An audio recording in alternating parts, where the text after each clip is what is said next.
C'est un dispositif de formation qui est particulièrement horizontal.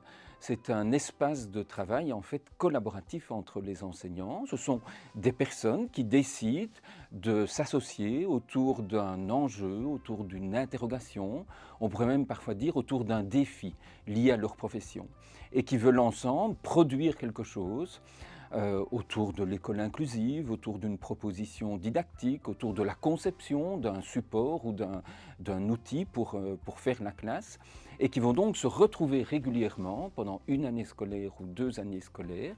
Le groupe est piloté par un formateur-animateur.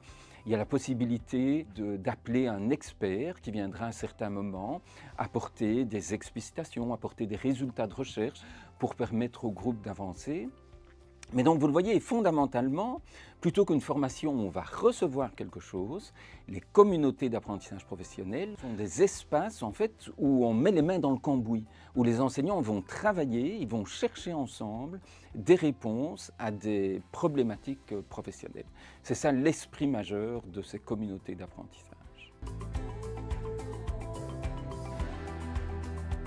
Non seulement les enseignants vont apprendre, mais ils vont apprendre en faisant, ils vont apprendre en étant créatifs, ils vont apprendre en produisant une réponse aux défis sur lesquels ils ont décidé de travailler ensemble, mais en plus, ils vont laisser des traces pour leur communauté professionnelle et ils vont laisser une proposition, une analyse d'un outil didactique ou la conception d'un nouvel outil didactique qui sera à disposition de collègues de leurs établissements ou d'autres établissements. Donc c'est à la fois, en termes de développement professionnel, se développer soi-même, continuer à apprendre, mais c'est aussi occuper une place dans la communauté professionnelle plus large en laissant des outils, en laissant quelque chose à destination de ses collègues.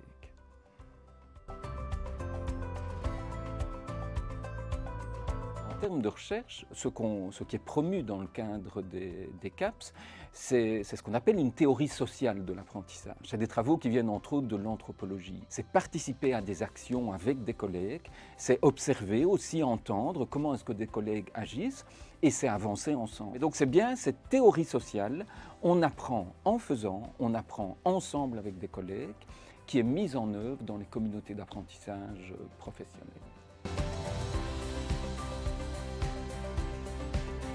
Les yeux, c'est un espace de dialogue. Et pour beaucoup de chercheurs, trouver des personnes de terrain qui sont prêtes à passer du temps, à se poser des questions, à entendre des résultats de recherche scientifique, pas pour les avaler complètement, mais pour en discuter, pour réfléchir ensemble là-dessus, c'est une belle opportunité, me semble-t-il, pour beaucoup de chercheurs. Et j'espère que mes collègues seront attentifs à profiter des occasions qui se présenteront.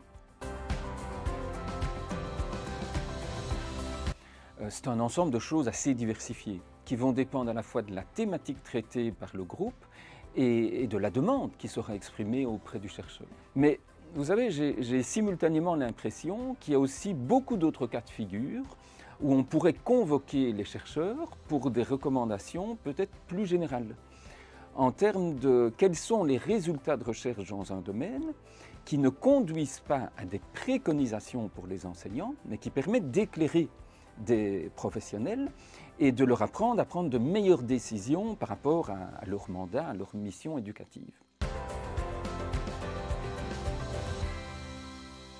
Reste avant tout un impact sur les enseignants. C'est une manière de dynamiser le métier d'enseignant, de dire aux enseignants, par vous-même, vous avez la possibilité de créer quelque chose, de dialoguer avec vos pairs et d'inventer des solutions. Et dans ce processus, vous serez par ailleurs soutenu par un expert qui sera à certains moments invité pour alimenter les travaux de votre groupe. Donc je dirais, l'esprit des CAPS, c'est de dynamiser un groupe de travailleurs et leur permettre de mieux faire leur métier. Là, on peut s'attendre à ce qu'effectivement des enseignants plus compétents génèrent de meilleurs apprentissages pour les élèves de leur classe.